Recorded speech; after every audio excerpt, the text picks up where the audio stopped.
We are entering a world where securities can no longer be thought of purely in terms of military or financial or diplomatic terms.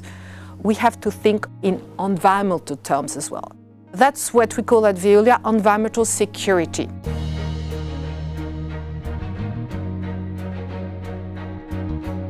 Environmental security is a new paradigm. It's economic, it's strategic, and it's about creating the condition for shared progress and prosperity.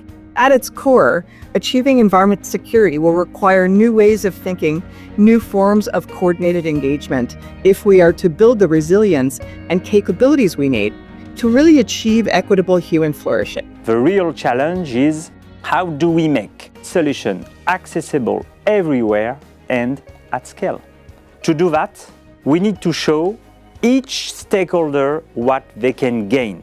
When we collectively understand these benefits, then we overcome obstacles. That's why we've created this stakeholders assembly. Not just to consult, but to co-create. From dialogue to alliance. In a way, to be in a transformation to action, eventually. It's a panel of strategic allies offering concrete insights to unlock environmental security and related solutions.